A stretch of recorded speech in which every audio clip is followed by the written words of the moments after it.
Oh, that's hello, David. I'm David. Hello, everyone. I'm David Bartels, live at the California Association of Realtors. I wish I could stay, but there's a session that I really want to get into that starts in just a few minutes, but I wanted to stop by and say hello. If you're in our coaching group, I'm going to be sending out a email today that we're going to have to postpone tomorrow's class. I'll send out a recording of the third quarter, and we're going to have to resume it next week. I apologize for that, but California Association of Realtor Conference conflicts with that, and I can't make that up. So I'm going to move you guys 1 week, but I'll send a recording out of the third week training so that you all have that. Perfect. And that is David Bartels. Thanks, David. I'll see you in a bit. Hi, everyone. Was that cool? So as you guys heard, this call, this event, everything is being streamed from the California Association of Realtor live event. We have video of it. If you want, you can go to the Lee Honish page on Facebook, and you can see a live version of it. I will be doing questions from my group until they don't want me to take questions anymore. I thought that was pretty cool, right? I can't stress this enough. If you're coming to the event, avoid the coffee at the top of the escalator. I can't believe I got a smashed lid. Smashed rim. So what do you guys want to talk about? I can tell you what I'm here to look for, what I'm at the event for. I'm sure if you're listening to this as a broadcast replay of some kind, it probably won't be nearly as compelling for some reason, because I'm talking on a live camera and looking at questions. So all of you in the coaching room, go ahead and ask me questions. So upon review, before I even go into the expo, of course, I'm always looking for the same thing. Not the better lockbox, not the better sign, first of all, I look for free things, right? Next week or midweek, I'll probably do an update with a video and audio and put it out on all the coaching channels for anything that I find that you can sign up for free. Amazingly, because of the size of this coaching group and the reach of the rebroadcast, podcast, whatever you want to call it, I'm able to usually get CAR deals all throughout the expo. I tend to look for national providers of products when I'm in there, right? Like, what's a good loan? What's a good bargain? What's a good deal? I do like free folders, free advertising. People, look, everybody asks me if I'm anti-postcard. Look, if I can get somebody to send postcards for free, I'll do it. Would I pay for postcards? I would never pay for postcards. But if I can find somebody to do it for free, like David has his title company do, I'm all for it. So that's what I come to these shows for. Now, why do most people come to these shows? I believe today is the free day. So as many of you know, I like to call it get as much free crap as you humanly can day. You know what I mean? So to me, I have an exponential formula. Tell me if any of you have heard this one before out of me. The bigger the bag of stuff the person is trying to drag out of the event, the less business they have. Does that make me a bad guy? I don't think it actually does. But what do I know? I can take all of your questions, so I'm glad you appreciated that one, JC. But it's true, right? I usually stand with some of the vendors and we joke about it all the time. Like, the bigger the bag of stuff, the less work they actually do. They're here for the free stuff. I mean, don't get me wrong. CAR fees, board fees, MLS fees, fees with fees on fees, fees to upgrade your lockbox that has to come out every single year that upgrades the fee on your fee. And here's my question. If you don't have any listings, why am I upgrading my lockbox on my lockbox to a digital lockbox that's now an app on my phone that secretly pops out a key? Truth be told, I can go down to the Home Depot and buy a lockbox, right, with the combination on it, put it on the water pipe, put that combination on the MLS. Now, what's the pitch? Well, you can't track who visits, the security isn't as good, everybody has access to the MLS. Heard that. I've literally heard that. It's mind-boggling, the scams that are being run. And then I will go in there, and it won't happen here, but it'll happen at NAR. There are 3 to 5 booths dedicated to MLS software. How many different kinds of software do we need exactly, right? These big base platform softwares. I use Realtor.com. I use Zillow.com if I'm doing quick lookups anyway, as does everybody else, as do most people in the industry. So I'm kind of fascinated by the inability to adapt to the market, right? Truth be told, I don't think anybody should be here at this event unless they're like David and they're going to a training, right? He's going to go to, and we'll have a report next week, right? We'll have a full recap of the California event, the events he went to, the reports, things of that nature that'll be helpful to all of you. And we'll go to NAR. I think it's in San Francisco this year. David goes to that as well. I'll probably go up because I like the Moscone Center. And I'll go and look at all the booths, and I'll go meet all the corporate people, and I'll ask the same uncomfortable questions that nobody has an answer to, which is, how do I get a listing, or how do I get a buyer? Well, you need predictive data. Well, you need more signs. Well, you need to do this. Well, you need to do that. 0.5%, 1%. Question I'm often asked is, Lee, why don't you get a booth at one of these events? Because if I got everybody to sign up, while it would make me rich and happy and a boat owner in the Oceanside Marina, I wouldn't like the clients that I get, right? I'm having this issue right now with some of my clients in regards to buyer's leads, and none of you that are on this call are the ones I'm talking about. Good God, I don't want to see those emails, right? So I generate lots of renter and buyer leads.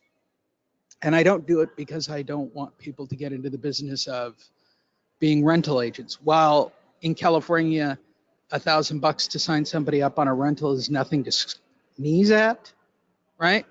That's not a guarantee. What I do firmly believe from my perspective, and I believe this about the monster, I believe this about advocate marketing. We've talked about it week in and week out, right? If you're not having conversations about real estate with people that want to rent, buy, or sell, and I don't care what they want to sell or they want to buy or what they want to rent. I don't care if it's commercial. I don't care if it's lots and lands. I don't care if it's mobile homes. It doesn't matter to me. I believe you need to be having physical conversations with people who want to do real estate transactions. If you are having conversations with people who do real estate transactions, then you will literally get more business. And I know it's daunting. I know that some people are struggling, and nobody on this call. I say that to the people that I'm generating leads for. None of you on this call. I think you guys are all doing a fantastic job, right? In fact, Victoria wrote, I have 20 email addresses so far. Now my question is, should I continue to send them rentals or put them on a drip campaign with rental versus buyer information, etc.? My answer is yes. I would put them on both. Why wouldn't you? Doesn't hurt you one bit, right? So what that particular system does that I've created, the digital marketing platform, it generates renters and buyers. Ultimately, renters are buyers who have not been qualified. That's my opinion. That is my experience. And I realize you have to get them in the right price range. I know that there are people looking for $1,000, $500 rentals, or, one bedroom, one bath. I'm not in the business of finding those people homes. I'm talking about people who will spend $2,000 to $3,000 to $4,000 on their next purchase. And what makes this particular program so unique, Victoria, to answer your question, is they want to go right now, right? They're looking for immediate. All the timelines that I put on those leads are availability within the next few weeks. So put them into a renter drip campaign from the MLS. Doesn't cause you any more effort. Put them into the buyer campaign. Figure out their criteria. If they tell you that they want to spend $2,000 a month, figure out what that is. I think that's about a $400,000 plus or minus house, right? 400,000 or 500,000. Put them on a drip campaign for those purchases. Then send that information over to your lenders, right? That you have work with people that have difficulty. And that's how you do it. Now you've created a list. Now you're creating the cycles. No different than working with the monster marketing system, right? We talk about it week in and week out. What's the first real secret to monster marketing or advocate marketing for that matter? I'm going to tell you guys a secret that we don't do on the call, and I'm filling because none of you are really asking a question, and it would be very weird. Everybody with me so far? JC, you're in charge. Jane and JC are in charge. Am I making sense still? All right, good. All right, I'm going to tell you, that's all the buyer talk I'm going to talk about for today. And by the way, if you're interested in digital marketing, go to Honish.com. Sign up for your free one-on-one. There's my plug. By the way, while we're on the topic, go to homeloanadvocates.com. I haven't inserted a gratuitous commercial today. Go to homeloanadvocates.com for all your distressed property needs. That's homeloanadvocates.com, or drop David an email at david@homeloanadvocates.com with an S. Did I do Honish.com? Get a free one-on-one with me. It'll be great. We'll talk about what you need, buyers or sellers. I got a program for each. Honish.com. Click on the free one-on-one. Great. Or sign up. Get all the leads you need. I bury people in buyer leads. Renter and buyer leads. I just bury people in them. Bury, bury, bury. So, yes, you do, Sharon. It's funny. All right. So let's move forward. I covered that question. I'm trying to multitask here and make this worthwhile. All right. Doug, you better be asking questions since I switched microphones just for you. I do need a sippy cup for my coffee, Doug G. But I can't. Can you guys even, like, look at that lip? What did this guy do? Smash the lid down? He was just waiting for me. Maybe because I wore this kind of douchey Calvin Klein top today. I try to look a little rock starish in case I run into people. Normally I wear a tie. If it were left up to me, it would be flip-flop and shorts, but, you know, trying not to embarrass the company. All right, let's move forward. Let's talk about the monster for a minute, right? For those of you who don't know anything about monster marketing, you haven't listened to this or the commercial at the beginning, or those of you that have signed up for advocate marketing or monster marketing and you have not done either, let's talk about it right here. We haven't really done a one-on-one or get a Lee's marketing perspective on it, so I'm going to give you all the ins and outs. For those of you who don't know, I do like to put out my own tags. I do not like to go on the appointments. Weird as it sounds. I'm a marketing guy. I design marketing, right? I've designed marketing to get renters and buyers. That's my digital program, because I think Facebook is just unbelievably great at it right now without buying physical ads. And when I go into that expo in a few minutes, I guarantee people are going to tell me to buy ads. In fact, I'm going to shoot video of everybody telling me to buy ads because I think it's funny that people want me to buy ads. Okay, let's talk about direct marketing. I should check. Any of you, by a show of hands, have you not tagged yet? Be brave. I'm not going to say names. Anybody, by a show of hands, not put out a single monster tag yet that has joined either program? I'm dying to find out if there are any of you brave enough to raise your hand and tell me, Lee, I just haven't done it yet. Nobody's raising their hands. All right, so I'm making the blind. Oh, there's one. Really? All right, I'm not going to say your name. But thank you for being brave. So if there's one of you, there are many of you. We have about 20 to 30 people on this call. All right. So let's talk about it, shall we? I'm going to have this discussion just for you. May I lovingly refer to you as Cat? That way nobody knows who you are. It is a female, so it's not that weird. But we're a guy, I might say dog. All right. It's pretty close to the actual person's name, so they know who I'm talking about. So let's talk about it, right? So what is the first big secret of, this is the call. This is the one everybody's waited for on the podcast and the videos. What are the secrets of monster marketing? All right. Today's the day.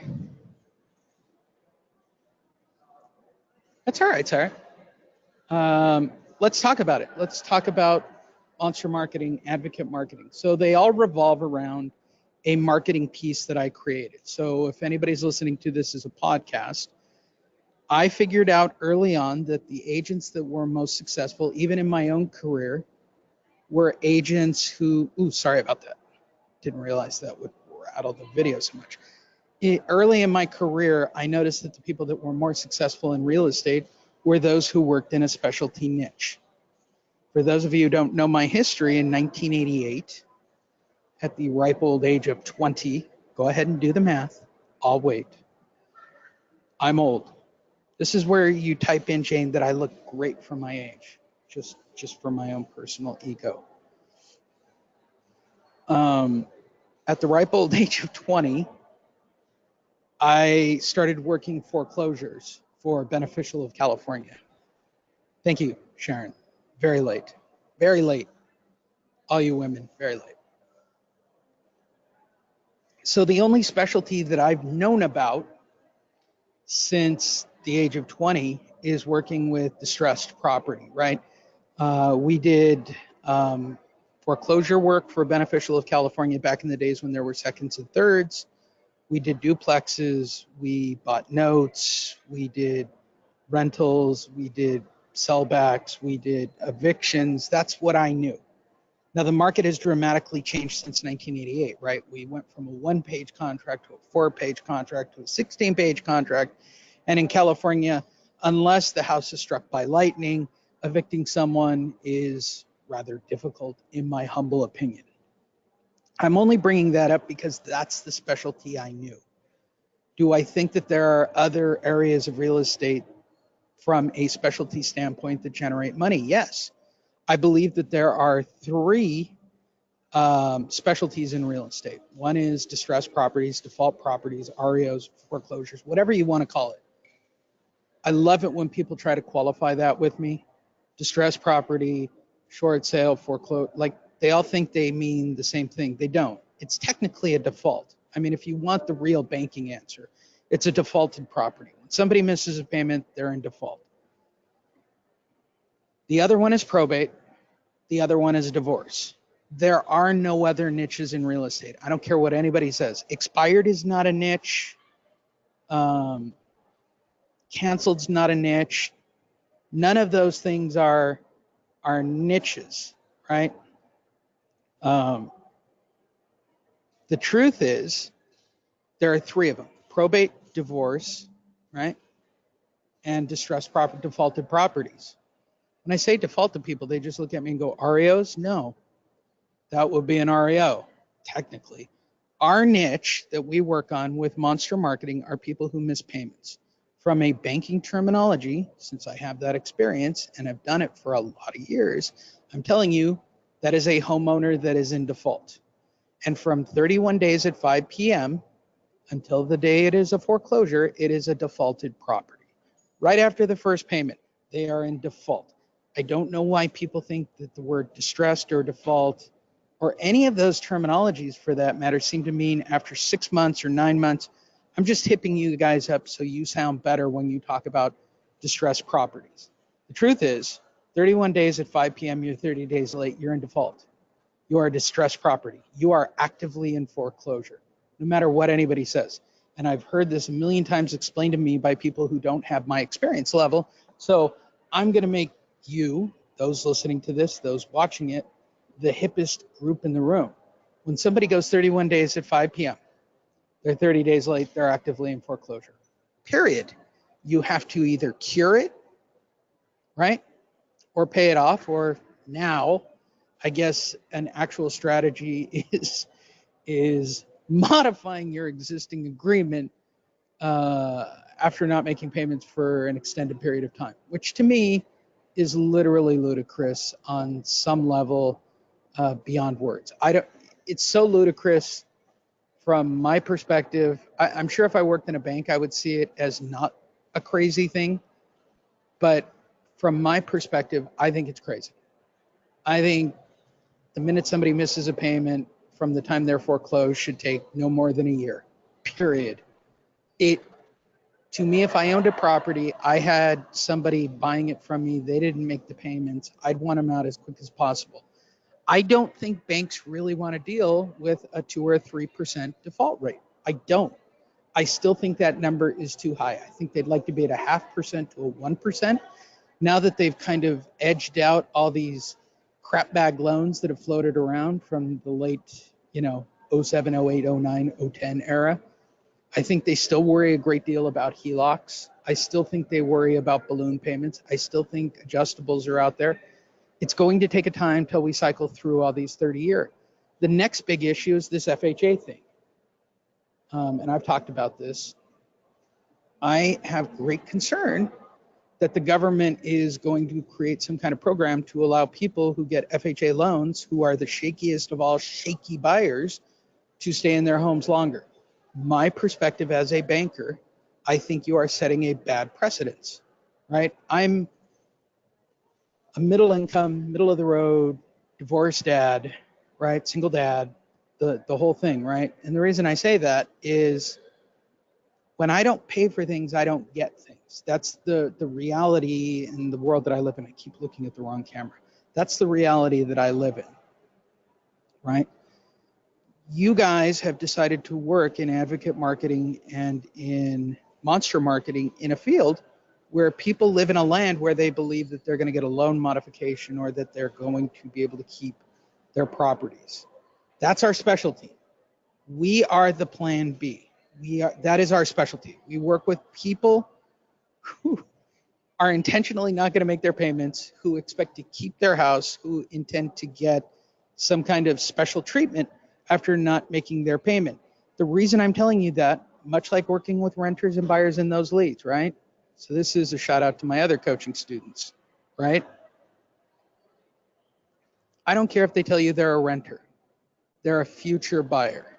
They're somebody working in the field of real estate. They can tell you what they want. The monster's no different. I used to get the same kind of weird things happening in the early days of monster marketing. Long before David, long before we had scripts and a program, people would go out, put out the marketing pieces. They'd go on their appointments. We had the first base script and the call center and the whole funnel in place at the time.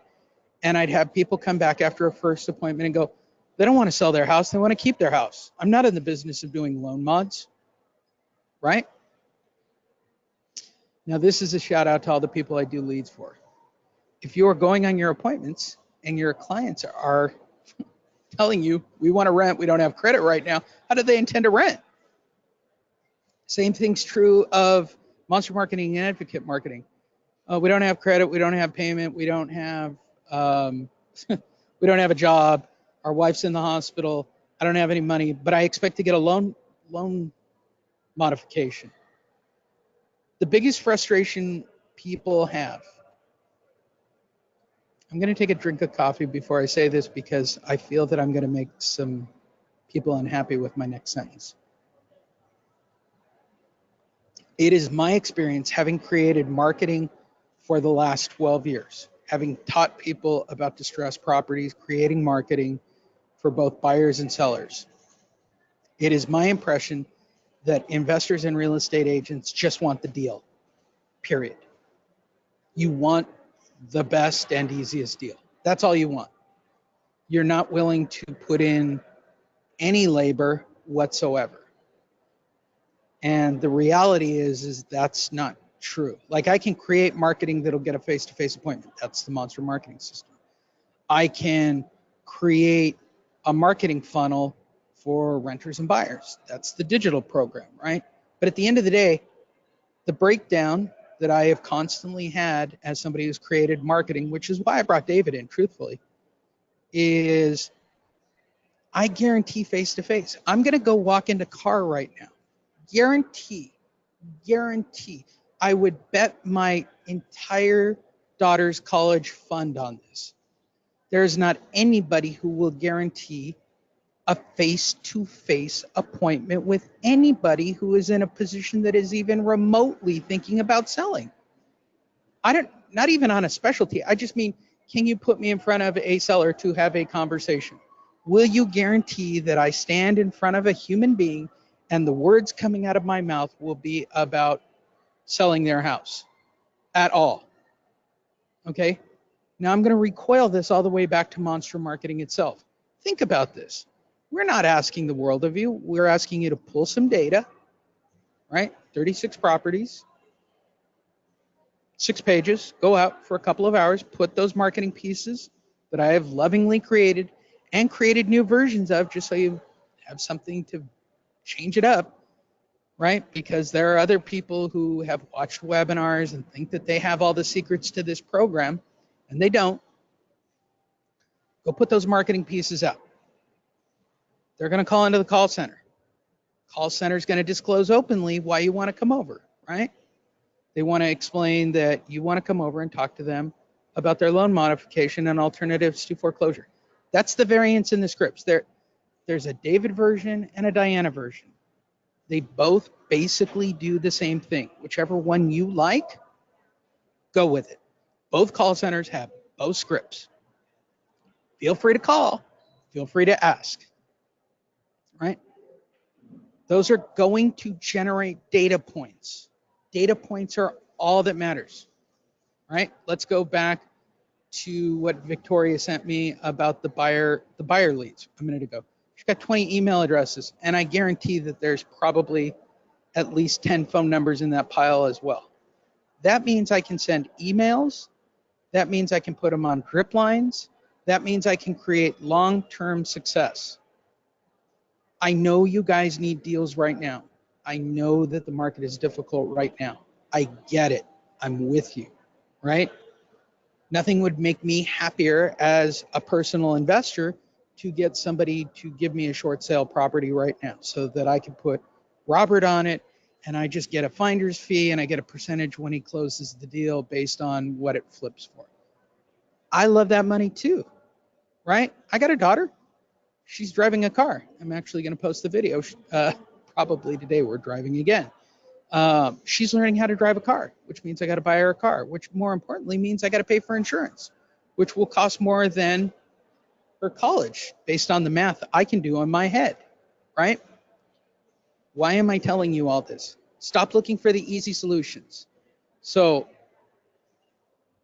that's it. Stop looking for the easy solution. The secret to monster marketing is I'm going to do it today. I'm going to wake up. I'm going to sit down behind the computer. I'm going to type in the information. I'm going to pull the information. I'm going to print the information out. I'm going to print out the labels. If you don't have a printer at home, if you don't have access to the internet, those are the only things slowing you down. Go to a FedEx office location and do the work there. Lee, I don't have any money left. I can't afford to get defaulted data. I can't get pre-foreclosure data. I can't get people who have a notice of default or a list pendants or a notice of sale or an auction date. Okay, call your title company. It's the worst data on the planet. It is grade A crap, no doubt about it. But at least you're doing something. The secret to all marketing, great and small, is taking action. Not thinking about it, not planning it. Here's what my next step is. Here's what I'm going to do. Here's what I think I should be doing. Well, I don't really want to do this until I have this in order. I think this is what I really want to be doing. You're wrong. The secret is having conversations with buyers and sellers and renters and landlords and building owners and everybody. It's about having conversations about real estate literally every day. Literally every day. Will it happen fast? Might.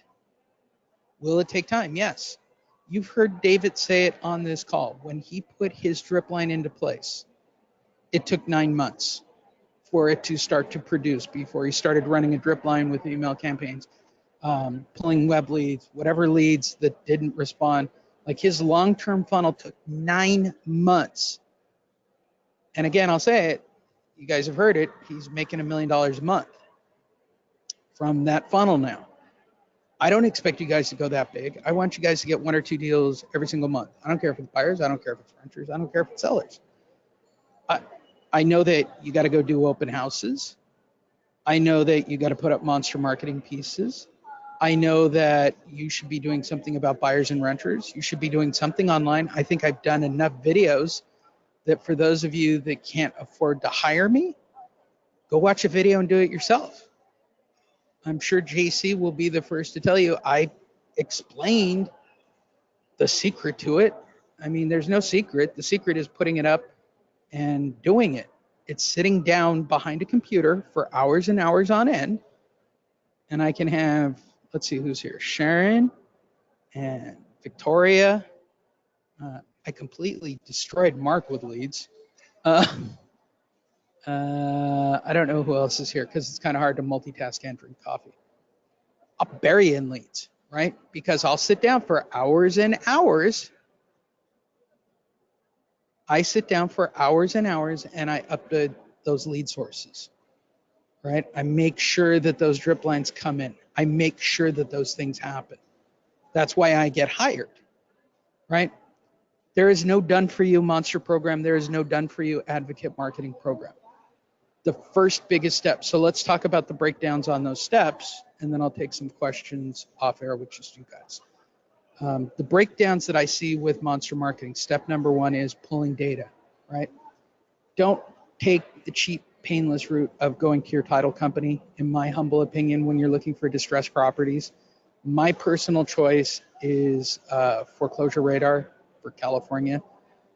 If you can't get Foreclosure Radar, then use one of the others. Whatever works best. There is one that works best for your state. If you don't know, ask us, we'll tell you. By and large, California, Florida, Arizona, Las Vegas, I think it's Property Radar, right? Once you have good data, don't get, and this is the one I get all the time. How close to foreclosure date? How close to this? How close to that? Well, should I? I've tagged it before. Should I? I'm going to give you Cyrus. For you in Ohio, I would use, what is it? What's the other one? Why am I drawing a blank, everybody? It's the one Darren used to work for. Hold on, it'll come to me in a second, Cyrus, because I've been using Property Radar, and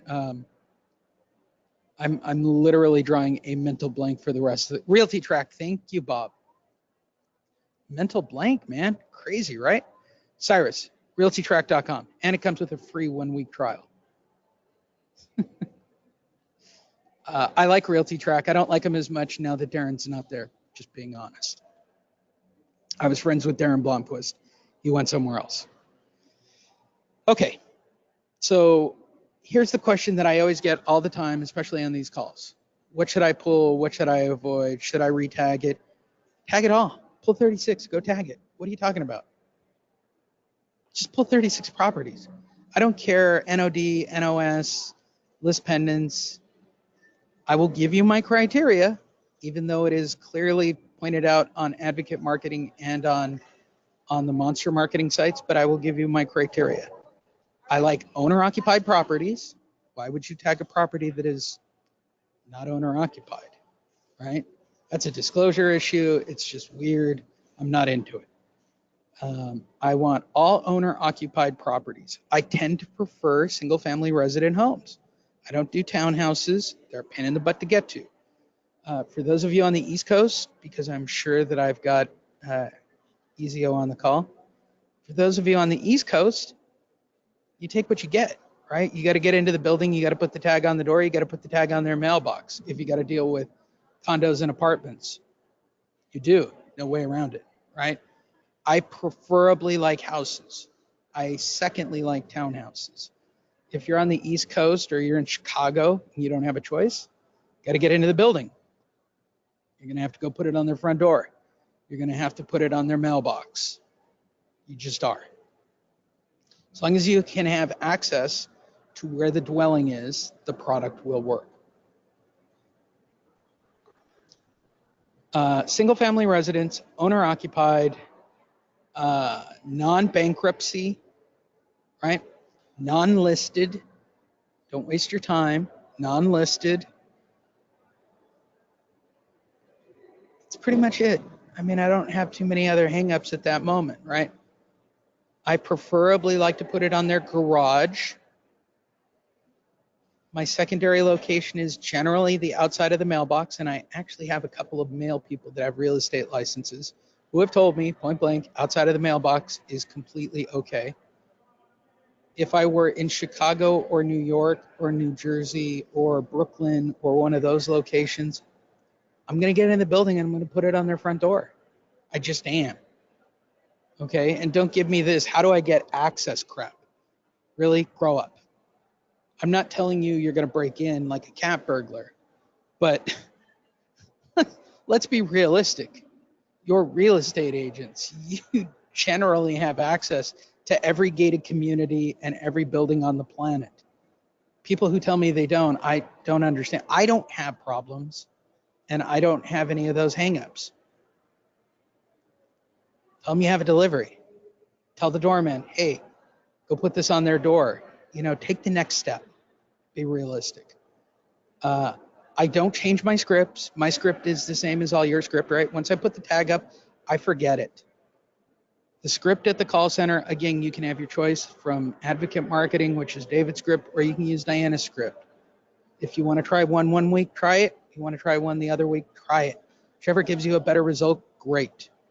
You should always be getting appointments or information about those people. Always, always. If you put a batch of 36 out, you should always, minimum, get a couple of appointments and a couple of turndowns, right? But what am I really getting out of it? Even on the turndowns, I'm getting their phone number. Even when I get an appointment, I'm getting their phone number and possibly some emails. Remember, data points, drip lines. I tend to send other people on my appointments. I'm just being perfectly honest because I'm bad at appointments. Then I take that information and then I follow up with them. My clients will tell you this. I prefer sly broadcast. That's just me. I'm a sly broadcast guy. I like it. I think it's more effective. It makes the phones ring right now. Will I use email? Yeah. For my bigger clients, I use emails and send out, personal notes. I don't use prefab things. I write personal notes. Hey, just following up with you. Do you or someone you know need? That's it. Same with the monster. Hey, I know you're working on your loan mod right now. Let me know if you need anything. I remind them that we've met, and I rinse and I repeat, and I rinse and I repeat. I still have a massive list from every house that I've been to, from every person that's turned me down, every house that's gone into foreclosure, every single person I've grabbed a phone number on. Guess what? Once a month, I cycle my phone list of every monster tag that I've put up. There's 438 phone numbers or something. And out of that batch, every single time, I get somebody once a month who wants additional help. Simple as that. So those are the decisions you have to make. First of all, for anybody listening to this or watching the video, go check out David Bartels. Go to homeloanadvocates.com. There are your distressed property needs. That's homeloanadvocates.com. Or send an email to david@homeloanadvocates. As for me, if you want digital leads, you want buyers and renters until your head explodes and you hate me, and a lot of my clients do because we can ask Victoria about this, it's a lot of leads if I do it correctly. When I do it correctly, it's a lot of leads. If I'm going after specific niches, it's a little slower. I don't know which I prefer, but it's a lot of leads. If you want to find out about digital leads for your business, scaled to your business and size, or you want to find out about monster marketing, right? Guaranteed face-to-face success, go to Honish, HONISH.com, click on the button, just sign up for a free one-on-one. I will be happy to talk to you and figure out what will best help you and serve your needs.